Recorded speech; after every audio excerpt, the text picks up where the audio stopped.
Um, Anthony Kaveh has been attending Golden Gate Breakfast Club events since he was a child. And that probably makes it longer than many of our current members. He's now an anesthesiologist and a biomedical engineer. He has studied at UC Berkeley and then at Stanford and at Harvard Medical Schools. And he's currently a fellow at the Andrew Weil Center for Integrated Medicine at the University of Arizona. That's one of his accolades. His passion is for people to discover their natural, innate healing potentials from their environment, their nutrition, their sleep, all of these which provide opportunities for health and happiness. Our current crisis, which he will address, the COVID-19, is stressing our environment. And misinformation and panic are exacerbating that stress. So what we're going to try to do today to maximize our time is Dr. Kaveh will briefly provide key information about the virus and our current medical knowledge. The remainder of the time would be to answer your questions, such as how to care for high-risk individuals, the effect of the emotional and psychological stresses that are occurring in the community, particularly with our young children. And maybe he can even tell us how you live with a person who has a high-risk occupation, like an emergency room physician. Dr. Kaveh will also offer his perspective on strategies to return to normalcy to protect both our healthcare system and our economy. And I can tell you that he is as anxious to return to what used to be normal as we are. According to his dad, Hetty, all of his hobbies involve intense aerobic activity. So I think you'll want to be as anxious to get out there as we are. Dr. Kaveh also provides a website and a Twitter account to answer community questions about the pandemic. And I was looking at that the other day. One person on Nextdoor put it, he says it was so refreshing and it was so great to get real information from someone who actually knows what he's talking about. So without further ado, ladies and gentlemen, it's my privilege and pleasure to introduce Dr. Anthony Kaveh.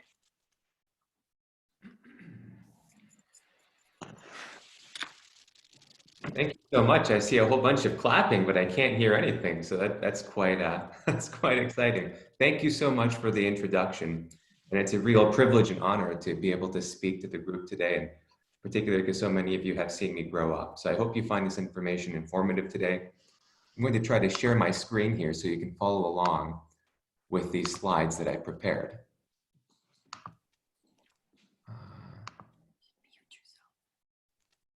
There we go. Can people give me a thumbs up if that's displaying properly for everyone? Very good, very good, thank you. So our goal is to try to transform anxiety to action today. The website is there and you can of course follow up after with questions. We have a lot of content to go through and I hope you find this very educational.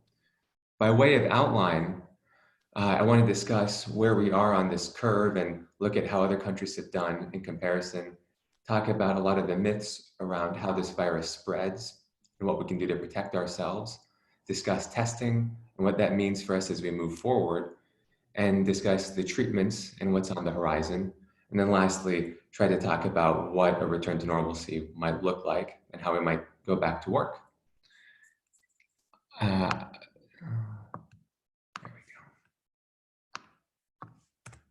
So firstly, where are we on this curve and how are we measuring?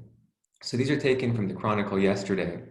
The numbers are very rough, and we'll discuss those in a moment, but the overall trend is that we are slowly leveling off based on the cases by day, as you can see on the left, and by deaths, which you see on the right. The different colors represent cases and deaths in the Bay Area and those outside in the rest of California. More importantly, though, is I would like you all to take away that the most informative numbers here are going to be not the number of new cases, which we hear about a lot on the news. The numbers can be manipulated and massaged with statistics to make them look however reporters want. But if you look at the number of hospitalized cases and the number of deaths, on the right panel here, you can see the number of hospitalized cases, which does also show a leveling off. These numbers are more important to us because they are not subject to the same limitations to testing and how widely that's been scaled up, nor to the turnaround time of those tests, which heavily limits what the information, how much we can take away from the number of new cases. So hospitalizations and deaths can't really fudge numbers. And if we focus on those, we can have a better sense of where we are in this pandemic and how California is comparing to the rest of the country here. You can see the numbers that I put here. They're showing overall a trend of us doing better than the rest of the state and better than the rest of the country when we look at new cases compared to the previous week. That being said, looking at new cases, we need to remember is a very, very crude number and heavily dependent on testing, including how widely testing is available and what the turnaround time is. So good news here, but they are very, very rough numbers. The take home is that the behavior interventions that we're doing in California appear to be working, and we should not be complacent. Next, if we look outside of our borders and look at two countries that have done very well and not very well, Germany versus Italy, I want to just raise a little bit of attention to why there is a difference there. If we look at Germany, it's notable that they've been doing very well with their viral containment. Their pandemic started with younger individuals to start with, out a group of skiers, versus in Italy, where the average age was much older, and we know that disease progression can be more severe in elderly patients, of course. Germany was quick to implement physical distancing, partly by fortune of having the hindsight of what happened in their neighboring countries. This is in contrast to Italian greetings with a kiss on each cheek. Very far cry from the physical distancing happening now in the rest of the world. And more importantly, what I want to raise attention to is the widespread testing that Germany implemented, and more importantly, the contact tracing and the quarantine measures with that testing. Because testing on its own, as we'll discuss in a little bit, may not actually provide much benefit, but if you can use that information to trace contacts and quickly quarantine people, now you can have a very powerful effect in flattening that curve. This is in contrast to Italy, that has actually reduced its testing in the last month. And perhaps even more important than contact tracing is in Germany, where you have trust in leadership. So when your leader tells the population the importance of sheltering in place and quarantining if you've had contact, people listen. I'm not too sure if the same can be said for other countries in the world, but likely this strategy has also helped them with their containment. Moving on to the meat of this presentation here, I want to address a lot of the common myths about how the coronavirus spreads and what we can do to protect ourselves.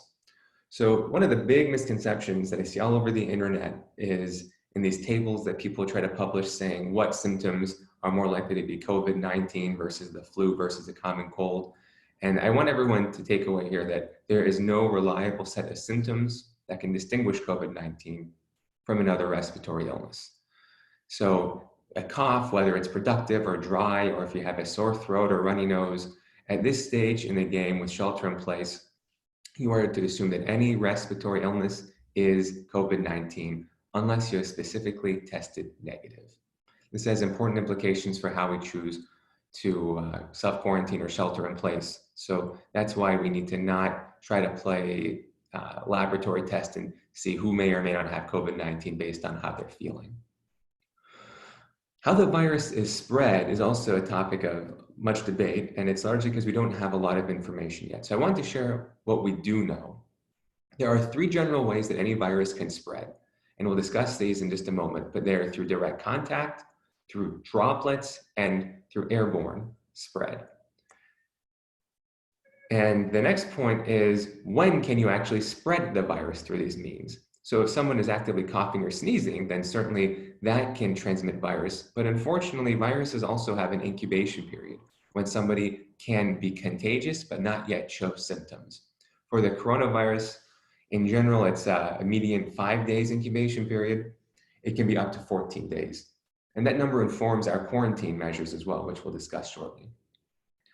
On the tail end of the disease, the virus can still shed after symptoms resolve. We don't yet know how infectious that viral shedding is, but the point here is that when we're talking about how the virus can spread, it's a question of how, through those 3 general methods, and then when somebody can be spreading the virus through those methods. So as promised, we'll talk about what those methods are because there is a lot of misunderstanding about those. The first is contact spread, meaning that the virus can live on an inanimate object and then infect you. For nearly all these viruses, infection occurs through the mucosal membranes of our face. That means our eyes, our nose, our mouths potentially. So if you have virus on a surface and you touch your face, of course, that represents a way of spreading that virus. And hand hygiene is crucial, physical distancing, and disinfecting surfaces and clothes helps address the contact spread route of transmission. A word on gloves. Many people wear gloves, and that certainly may help, but it is important to remember to wash your hands before you wear your gloves and after you take them off, because gloves are not a foolproof, fail-safe method for preventing contaminating yourself. Very common question is, how long can the virus live on these surfaces that lead to contact spread? The number varies. The general trend is that it lives less on copper and cardboard or for a shorter period of time than on other metals and on plastics. You may have heard reports of virus being found in cabins on the Diamond Princess for up to 17 days. The caveat here is that we do not yet know as a medical community whether that virus can actually be infectious or not. Whether it's just a bunch of viral RNA sitting around on a countertop doesn't mean it's necessarily infectious to us. So the best advice we can give is to not forget the importance of hand hygiene, because we don't always have any guarantees for whether the virus will be alive or dead. The next category of spread was droplets. So these are small water particles that come out of your nose and mouth when you cough or sneeze, and they can infect us, once again, through the mucosal membranes of our face. So coughing and sneezing are where these come out, and this is where part of our rule for 6 feet comes from. These droplets can land on our exposed skin, on our clothes, and it's important to wash those as well if we feel that we've been in contact or exposed to anyone who's sick. And then masks can help reduce the rate of droplet spread. We'll discuss masks in depth in just a moment. So a big question is, when we're talking about droplets, how far can they go? Because when we say 6 feet, we need to recognize that 6 feet comes from a very rigid set of assumptions of someone who is simply breathing, not coughing or sneezing, and sitting perfectly still. So the moment that we have any wind, any humidity outside of a normal range, any coughing, sneezing, or walking or running, that radius of spread can expand dramatically. There are many studies that are trying to simulate what that spread can actually be, but certainly more than 10 feet, more than 20 feet is likely. So the take home here is that 6 feet is likely to be adequate if you're sitting indoors and not coughing or sneezing. But the second that you change any of those assumptions, please be more mindful of the distance that you have from other people. So for example, if you're walking outside, try not to walk behind somebody who's running, because they're probably going to leave a spread of either droplets or smaller particles in the air for tens of feet behind them. Moving on to the last method of transmission is what we call airborne spread. And these are even smaller particles that we call aerosols that can be suspended in the air for several hours. They can come out of our nose and mouth when we breathe, cough, or sneeze, and they can infect us again through the mucosal membranes of the face. Physical distancing can certainly help, because unless there's wind, we don't expect these particles to move very far from where they first came out of the face. And masks may be able to help, which we will also discuss as promised. So a lot of confusion comes around what these masks can and cannot do and using them properly. The surgical mask on the left can help reduce the spread of droplets, meaning that if someone is coughing or sneezing, the mask can have a barrier effect, however incomplete that barrier effect is. It can help prevent some of those droplets from leaving the nose and mouth and infecting people around them. So if someone is sick, then wearing a surgical mask may help reduce spread. If we don't have masks, this is where there's a role for bandanas or scarves or anything that can help cover those parts of the face that might be ejecting droplets. There is less evidence for benefit in healthy people wearing these masks. However, there is likely some benefit because you may be able to reduce the burden of droplets that may land on your face if you're nearby someone else who is sick. On the right is the N95 respirator or the N95 mask. The difference between this and the surgical mask is one, they're in far more demand right now in hospitals. But secondly, they can prevent against those even smaller particles, those aerosols that I mentioned.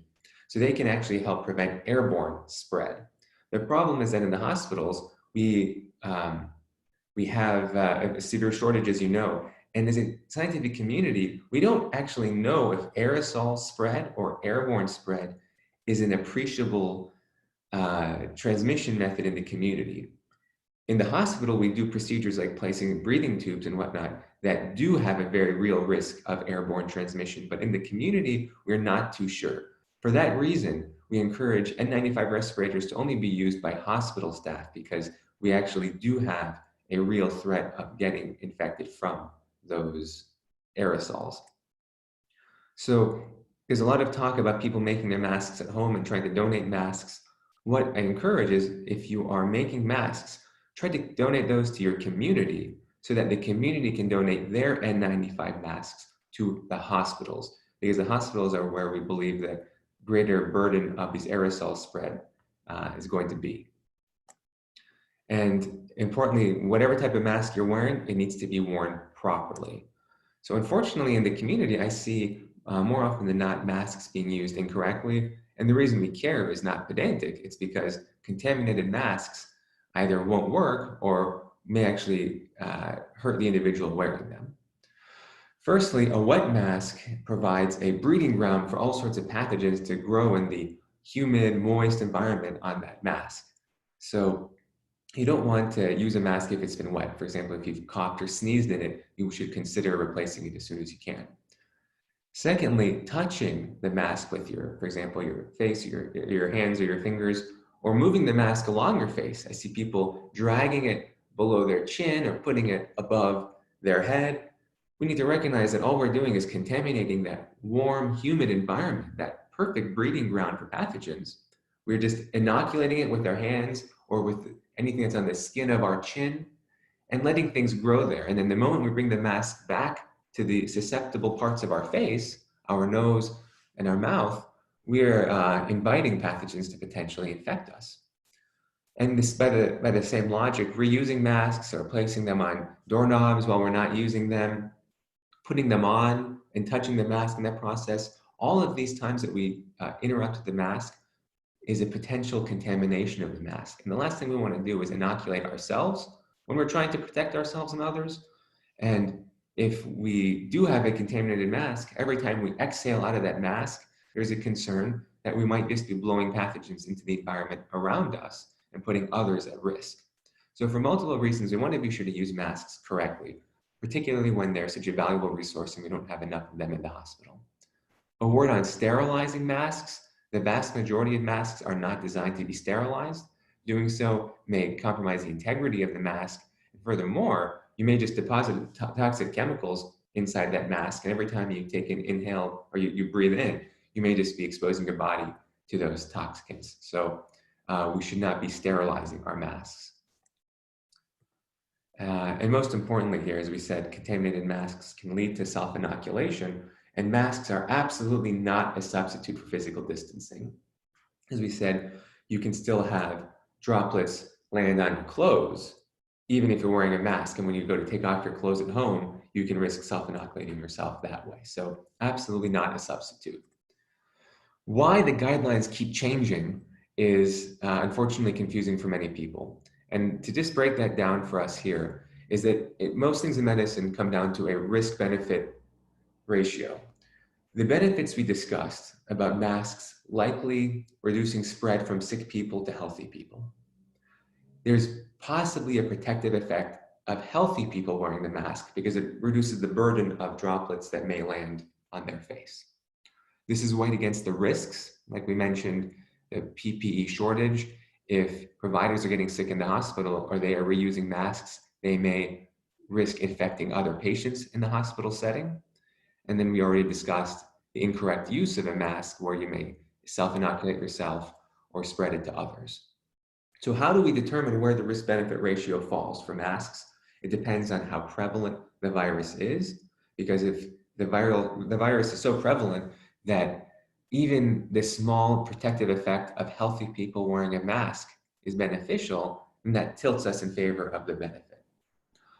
In addition, how readily the virus is spread through those three different methods that I described, that determines whether the risk-benefit falls in favor of everyone wearing a mask. And then, of course, as we said earlier, the asymptomatic spread of the virus. So that incubation period at the beginning where people are contagious but don't yet know that they are sick and spreading virus. And then on the tail end, we don't yet know exactly how contagious this virus is after we've recovered, but we certainly can detect it in samples from people who no longer have symptoms. So to summarize all of this, because of how prevalent the virus is and the risk of asymptomatic people spreading the virus, we now believe that there is overall benefit in everyone wearing a mask, even if you are healthy. This is the latest CDC recommendation because we don't want healthy people who don't yet know that they're sick to be accidentally spreading the virus. And even a surgical mask likely provides some protective effect at spreading that virus to others. So a couple of images here just to remind us of what people might be doing wrong. Never touch the mask here. Always wash your hands before putting that mask on. You're never going to want to touch the mask itself, but even when you put it on and you touch those ear loops, you want to wash your hands first to not contaminate it from the get-go. A lot of face touching with the mask. I like this one here in particular. Keeping in mind that your phone may be one of the dirtiest objects you have, putting it up to your face mask isn't going to do you any favors. A reminder to not try to sanitize our masks here with any type of hand sanitizer. We don't want to compromise the integrity, and we don't want to inhale any toxic chemicals that might be distributed on the masks from trying to disinfect them. And as a reminder, never touch the mask itself. Hold the ear loops, not the mask. And you should never try to put this mask anywhere else on your face, not on your eyes, not below your chin, not above your head. So it should only be covering the nose and mouth at all times. Another very common question for how this virus spreads and how we can protect ourselves are going to the grocery store. A comment I heard earlier was about hopefully not having to go to the grocery store in the first place and using delivery services. That's a fantastic idea. If it's unavailable to you, I want us to appreciate the importance of having a systematic plan to protect yourself whenever you leave the house, because even if you have good behavior for the 99% of the time, it would be such a pity if in that 1% of the time that you left your home, that was the failure mode of your whole shelter in place. You could be, doing the right thing for the whole time, and that one grocery store visit would invalidate all the hard work you did at home. So a general plan that I recommend is to, of course, go at off-peak or special hours if you can. Always bring hand sanitizer with you. Before you leave the house, make a list to minimize touching anything you're not going to purchase. Try to always have that 6-foot distance like we discussed. When you're at the store, try to buy nutritious foods where possible, and recognizing that packaged foods have lots of preservatives in them and don't necessarily help our immune function. Reusable bags are currently banned across the Bay Area, but when restrictions loosen, it's okay to use a reusable bag, though don't forget to wash it regularly. And then about leaving food outside or on the porch, don't ever leave your perishables on the porch because you don't want those to spoil and then risk infecting you. If you have non-perishable items that you don't need, you can always consider leaving them in a designated quarantine area. You can also, of course, disinfect any other surfaces that you might want to bring into the refrigerator. It is safe to assume that any exposed surface could be a COVID-19 contaminated surface, so you want to take appropriate precautions. The most important thing is to remove as much packaging as you can before you enter the house and wash your hands after doing so. Washing hands, as we said, is one of the most important steps here, and never touching the face whenever we're in contact with these potentially exposed surfaces. Regarding food, it's good news that the virus is destroyed at cooking temperatures, anything above 60 degrees Celsius, but it's utensils that can represent a common mode of transmission because we're touching the utensils and then putting our hands close to our faces. So whenever you order in from a restaurant, always try to have a systematic plan for ordering food. For example, once you get the food, try to dispose of all packaging outside before you even bring the food in. Never shake the hands or touch the person who's delivering your food. I recommend getting rid of all the chopsticks, forks, spoons, napkins before you come in the house, and simply pour food onto your own plates, use your own utensils, then dispose of all that packaging as soon as possible, and wash your hands after doing so. Having a systematic plan is the easiest way to address the anxieties that may come up when we're potentially dealing with an exposed surface. And then regarding sanitizing to help minimize the spread of the virus, there are many cleaners that we suspect are effective. Some are more toxic than others. So bleach and quaternary ammonium compounds, commonly seen in Lysol and other types of Clorox wipes and sprays, these represent a higher toxicity, as do any sprays that release aerosols into the environment. Like we said earlier, those aerosols are very, very small particles that remain suspended in the air for a long period of time. And there are negative health effects from inhaling those aerosols and from being exposed to the very potent compounds in bleach and these quaternary ammoniums. So it's important to recognize that alcohol and hydrogen peroxide are also effective at killing coronavirus from our available data, and they are less toxic in general. Vinegar is not effective. And many people ask me about the best way of washing their fruits and vegetables. Washing in vinegar is not going to help. We recommend cold tap water. Most importantly is that soap, you should never forget that detergents and soap are also very effective at destroying the virus, and they are very safe in general. If you ever need to use the more toxic compounds, ensure that you have open ventilation to minimize your exposure to the toxins. Pets are also very frequently asked about, and there have been reports across the world of infection in some cats, dogs, a tiger, as we all know. And we do not believe that pets represent anywhere near the majority reason of community spread of the virus. So it is possible that perhaps the cats in particular may be able to become infected. We don't have any documented cases of this leading to widespread human transmission, though.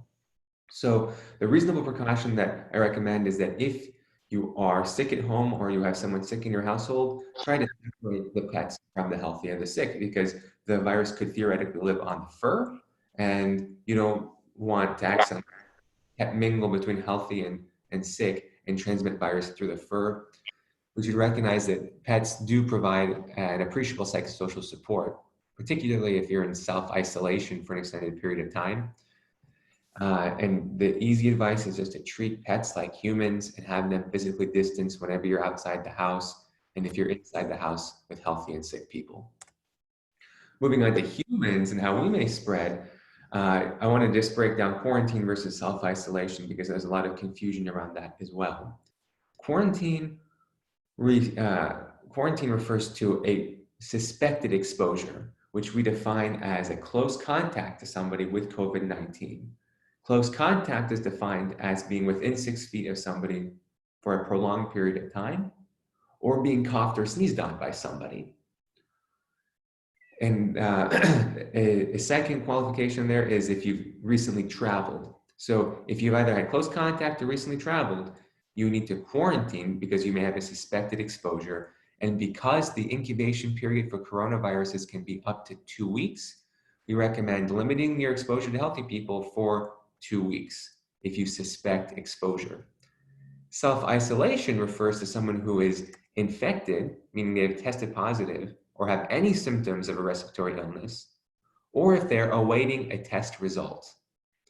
This is different than quarantine because now you need to have a strict self-isolation where you strictly separate yourself from healthy people. That means being in a sick room, wearing a mask whenever you're around healthy people, such as in a car or inside the home, strictly cleaning all shared surfaces. We already discussed some safer disinfecting products there. So this is the difference between quarantine and self-isolation. So the next question is, if you're self-isolating, how long do you have to do that? Now, this is also a moving target. I suspect this might change in the coming weeks, but it comes down to 3 days without a fever and at least 7 days since your symptoms have first appeared. So this is different than the 14 days of quarantine when you've had suspected exposure. If you're actually sick, you need to go into this isolation precaution, and the timing is different. So as we move forward here, testing is widely discussed in the media, and I want you all just to take away that testing is useful for modeling purposes, but if we wanted to actually save lives practically, it means that we need to have tests with a short turnaround time so that we can quickly do contact tracing, quarantine the exposed individuals, and more quickly encourage people to self-isolate if they express symptoms. And this is really what Germany and South Korea and other successful countries have done well, is using testing with short turnaround times to help quarantine individuals, not just have a number that floats around there. It's probably the most useful strategy in flattening the curve across the world.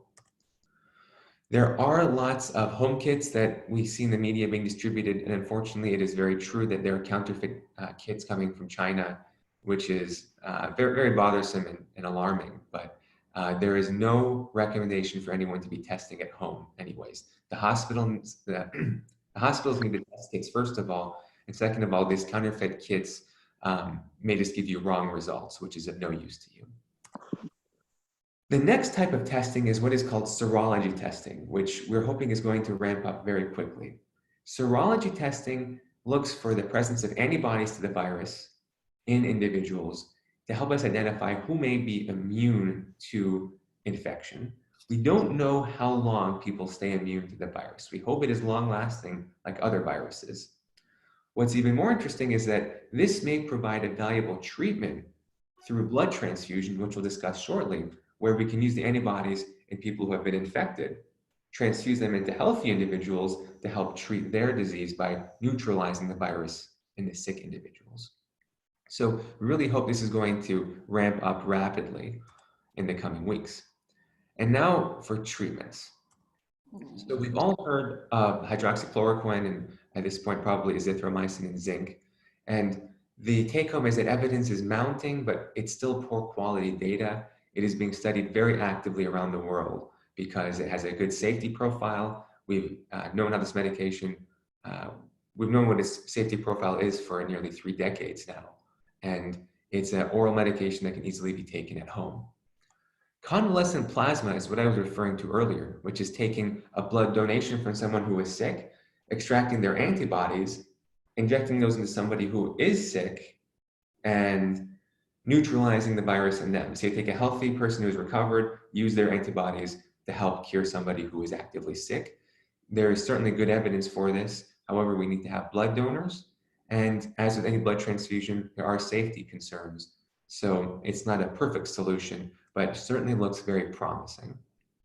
And then there are more exotic treatments that we're trying to test and develop actively, antivirals and monoclonal antibodies.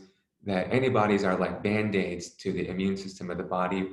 When the immune system ramps up and gets very activated from the virus, some of these antibodies can help calm the cytokine storm, as they call it, to help the body recover more quickly. The medical consensus at this time is that the antiviral remdesivir is most likely to be the best treatment we have moving forward. It's actually was tested for Ebola originally. We're hoping we can repurpose it for COVID-19. And now the big question that we all ask is, going back to work, what may we expect? And I try to take a 3-tier approach to this question, because we certainly do not know the answer. And all of our models have so many assumptions built in that we can't take anything for more than just a hypothesis. The variables, however, we can try to understand, and these variables will determine when life will start to look like it did before COVID-19. So the first tier of variables is what our research will show us, and that involves the treatments that we discovered, if any of them pan out and prove to be effective, the availability of a vaccine, and then for the immunity testing there, if it turns out that humans will retain immunity for an appreciable period of time, then we have a very hopeful method of being able to test people for immunity. And those individuals may be able to go back to work because they're unlikely to get sick again. So they can return to work without risking the health of themselves or others. So the first level is going to be how well can we actually develop this testing, develop treatments, a vaccine. The next tier is going to be how effective our local policies have been. So was shelter in place effective? Were people following? Were we able to increase our ICU capacity and address our PPE shortage? And then we can begin to consider whether we would, if we have the available immunity testing capabilities, can we begin to send people to work who have already recovered and are immune? Can we do another type of gradual phase in? A start-stop approach is highly unlikely because of the societal cost it takes to starting and stopping an economy.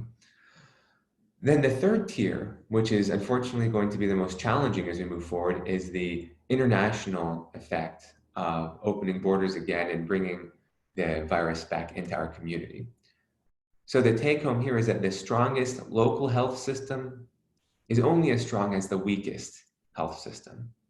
And fortunately, we'll be able to look and see how China is going to reopen their borders and see how they're able to help minimize a resurgence in cases once they open back up or try to open back up. So we do have that fortune on our side. So I know that was a lot of information. I hope that did help provide some actionable information, help dispel some myths. I really encourage you to ask questions and help to spread the accurate information to help combat a lot of the misinformation and myths out there. Anthony, can you hear me? Yes. That was great. Thank you so much. And it was incredibly thorough. I mean, you hit point. That was brilliant. We do have a couple questions. Lynn was asking about, and by the way, if you have a question, put it in the group chat, then we can check there. Lynn was saying Italy was hit hard at the same time that the Chinese workers were coming back and forth. How is that being tracked, or is it being tracked? I am not aware of that being tracked very well. What we do know for Italy being hit hard is that there are a couple of reasons why they spiked so early. One is that they had a lot of cases in their ICUs in the north of Italy that were elderly people that were presumed to have pneumonia. At this time now, we think it was probably actually a COVID-19 related pneumonia. So they didn't even know that they had cases already floating around in their highest risk elderly population early on. In addition, as you said, they are the oldest country in the oldest continent. Mortality age horrible air quality in the northern part of the country, where the pandemic is worst. And they have a higher smoking rate, nearly double that of the United States. So there are many reasons why Italy had a different course than other parts of the world. I hope that answers that question there. I see one here about to improve our immune system. And this is also a very, very common question. And I actually have a whole talk just for that, which we didn't have time for today. But there are many herbal supplements out there. In the integrative medicine approach that I take, we always try to look at preventive measures as much as possible. So to try to be brief about this, we've heard of echinacea, perhaps elderberry, and vitamin D. These three may help prevent viral illness, but there's theoretical evidence that they may make a COVID-19 infection worse. So that's why I want to draw attention to them, because these medications, we believe, help increase our immune system by revving it up. The problem with COVID-19 is that many people suffer the significant consequences because of an over-revved up immune system. So we want to try to avoid echinacea, elderberry, and vitamin D if we show any symptoms. You can take them to help be preventive, but stop them the moment you feel any symptoms. Zinc is likely safe to take the entire time. Turmeric, we believe you can add that to your food or take a supplement if you wish. That there's no reason to believe that it would worsen the immune system. And then the importance of sleep and stress reduction in general, those are known immune system boosts. So I hope that helps answer that question. Try to not take the echinacea, the elderberry, or vitamin D if you have symptoms that you're starting to sense. Trying to look at the rest of the questions here. Hard to find masks. What do we do about not reusing? This is a very good question. If you're using a bandana or a scarf or some other cloth, you can always wash that. That's a very easy solution. And if you don't want to use one of those and you have a mask, the best advice is going to be to minimize ever touching the mask. We have no data to support this, but presumably if your mask is not contaminated, we don't believe there to be any reason that you cannot reuse it safely. So don't necessarily disinfect it, but when you take the mask on or off, always use the ear loops, never touch the mask itself. Don't hang it from a doorknob in between uses, try to keep it in somewhere where it's safe. If you follow those methods and you never drag the mask below your chin or put it up above your head, that's the safest way to reuse masks within the very real constraints we have. It's a very good question. Someone mentioned the virus can stay in the air for 3 hours. So if you walk down the street and someone walked the same route within 3 hours, could you catch it if you weren't wearing a mask? That's another very, very good question. It comes up very commonly.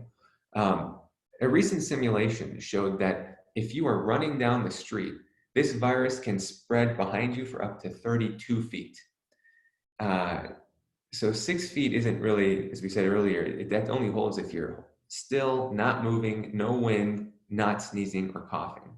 So the practical consideration, if you're outside, is to try to not be around anyone who's moving fast. If someone does run by you, try to move out of their way so you're not staggered behind them.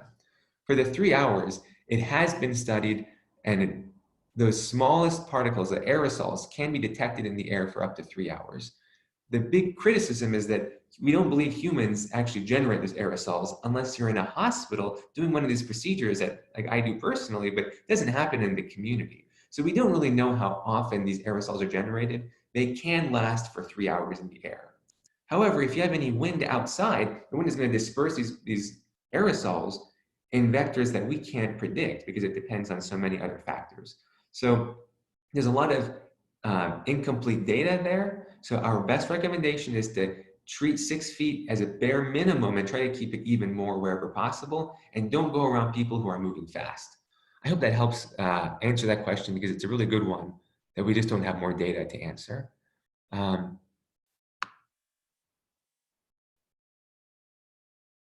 Another good question. Any respiratory flu-like condition is automatically diagnosed as COVID-19.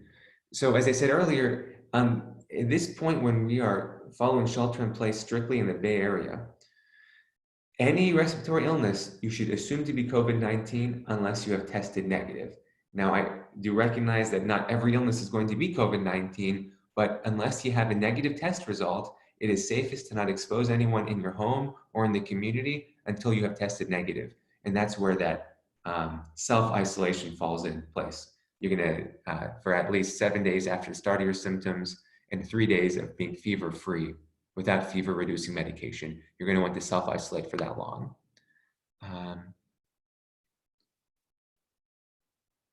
A folded bandana or a folded scarf has been recommended. Oh yeah, that's great. We just talked about that.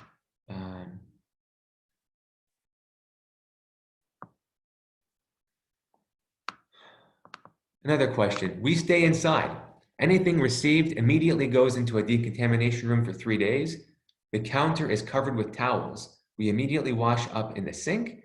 Is this a safe way of handling delivered things? Looks like this question was from Bert. This is a fantastic question. You're doing it very well. In our preliminary studies, it looks like the coronavirus can live up to a day or two on cardboard. So if you're getting a package, you can leave it in the contamination area as long as there's nothing that's perishable inside of it. You don't want anything to spoil and risk you getting sick. And then having towels on the counter is a great way of doing so, preventing it spreading onto your counters. The most important thing is to wash your hands after you touch those surfaces from the outside, which it sounds like Bert is doing. So fantastic strategy. Thank you for sharing that.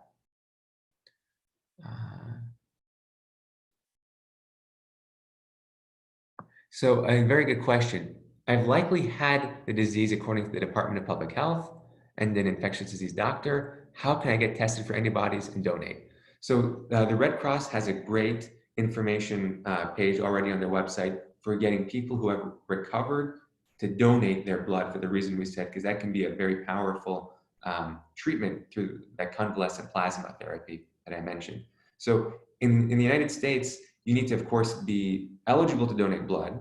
And on top of that, we're recommending 14 days of being symptom-free before you donate blood for antibodies for other people. So the best is to just go to the Red Cross website. You can type in Red Cross antibody donation on Google and it should pop up there. I've linked to it on my website as well.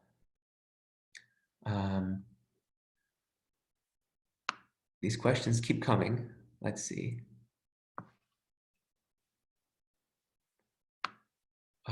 I see from the president, time-wise, do we have enough time to keep answering, or would you like to do the rest offline?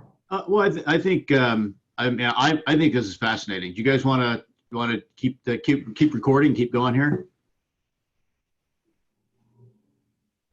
I recommend let's just keep going. We have as much time as you want to give us today. Very good. If we can go till hopefully 9 o'clock, and then I'll have to actually go on for another meeting after that. So let's try to knock these out. These are very good questions. Hyperbaric has been suggested as a better treatment for some than respirators because a problem has been identified with how the hemoglobin is affected. Too hard to explain here.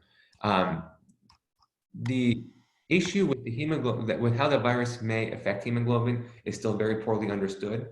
Hyperbaric therapy has not been studied extensively enough to recommend its widespread use, and it also has its own risks. For those of you who aren't familiar, hyperbaric oxygen involves going into a pressurized room with a elevated partial pressure of oxygen, which is used in certain very niche medical conditions, but for COVID-19 specifically, has not been an evidence-based treatment method.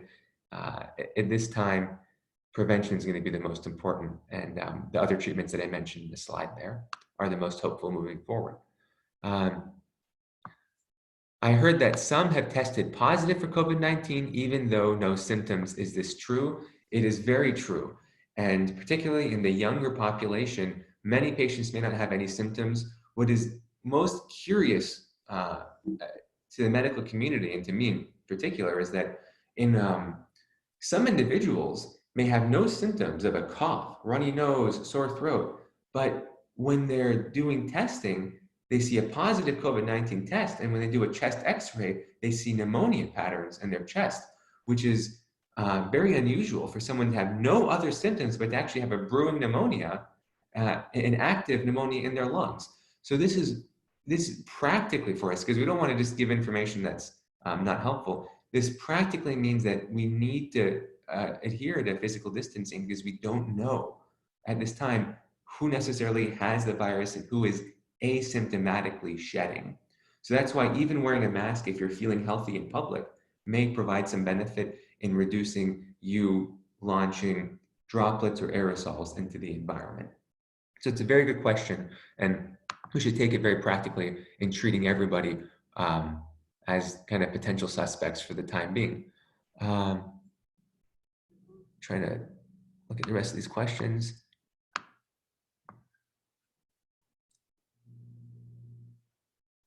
Pardon me, it's a little bit hard to scroll. Let's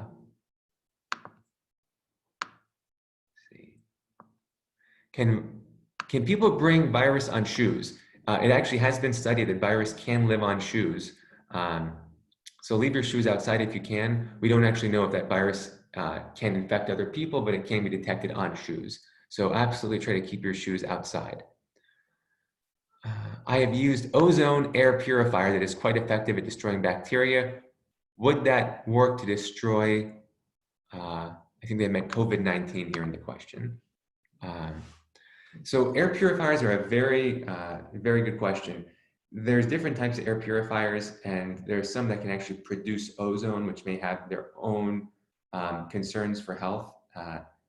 So without knowing more about the specific product, it's difficult to say. On the average, though, air purifiers probably help, if nothing else, circulate the air, which helps disperse virus into into lower concentrations in any one given area. Since we're in the Bay Area and we have good weather, keeping your windows open is probably the best we can do to help spread the air around. And the corollary to this is that many people are sheltering in place for long periods of time, and they're afraid to open their windows. From an overall health perspective, it's very important to always try to encourage natural ventilation, because there's so many toxic chemicals that come off of our carpets, our furniture, wood paneling, etc., that some people confuse sheltering in place with completely isolating their homes. And from an overall physical health standpoint, particularly if we're using any cleaning solutions in the house, it's very important to keep those windows open. Using an air purifier can certainly help get rid of some of those. The cheapest and most effective is going to be to open a window if you can. I may have had the virus in mid-February. I suspect my use of CPAP machine was a help to my recovery.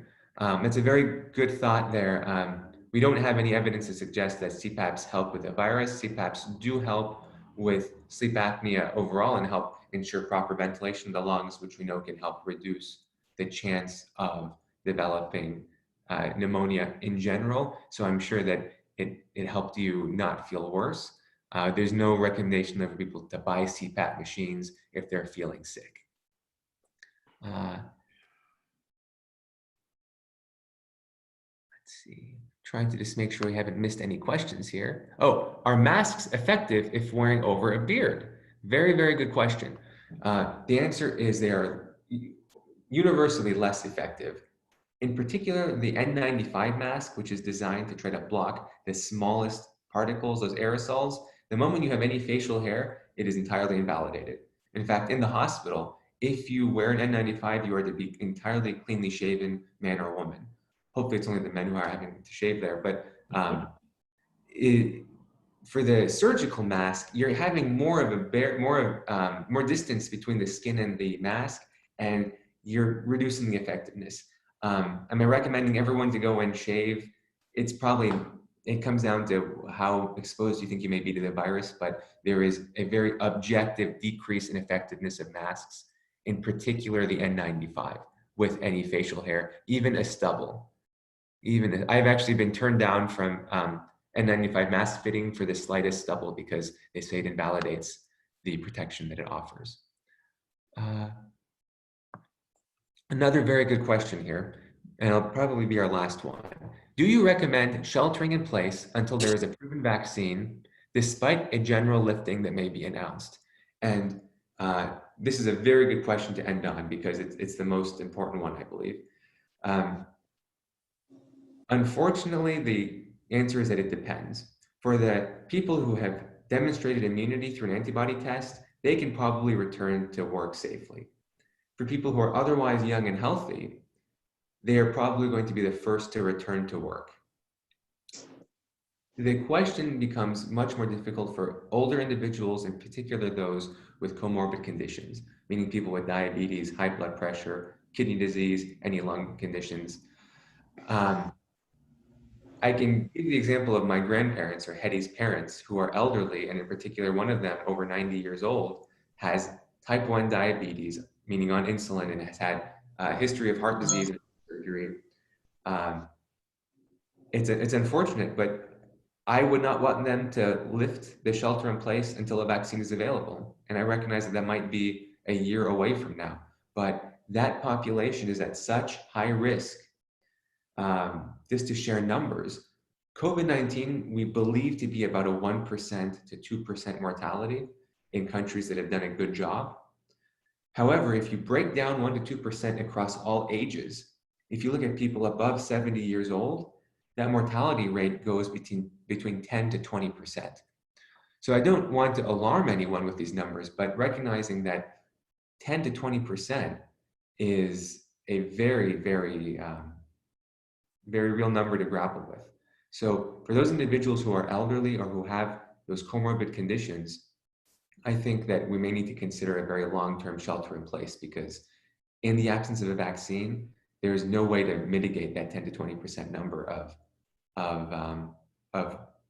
mortality. So once again, I don't want to be alarming, but for the young and healthy, sheltering in place will likely be lifted sooner. it's the elderly and the sick that I think need to very strongly consider not leaving until a vaccine is available. I hope that answers that question. It's a very good one. And 9 o'clock. Well, I think that's it. Great. Thank you. Thank That you so was much for having me, and you can always contact me with more questions. If there are any personal questions you didn't want to share with the group there, that's totally fine. You can email me through the website there. Please spread this information because, like we said, the strongest health system is only as strong as the weakest health system. If we want to actually move forward and not re-import virus, we all need to work together here. So thank you for having this forum. I really appreciate it. Thank you, Anthony. Thank you. Excellent. Thank you. Amazing. Wow. Okay, so well, that's a wrap. How soon before we can have a copy of this to distribute to our friends?